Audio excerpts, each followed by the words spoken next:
Aming pansit Pansit. na mainit. Mayaman. Mayaman sa foil. Ay, wow! Ang aming Ayan na kakainin. naman. Ayan na naman. Kutsara na lang. Okay guys, since pinapunta ako ni Ate Beth, ayan nagpabili kasi ito yung nung una kaming nag-meet.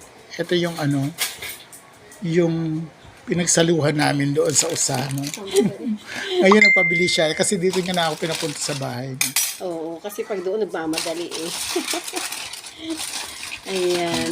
Ito ang tatak na namin to ni Mams ko. Kaya sa Ate Beth. Tatak na namin ni Mams ko ang pansit na ito.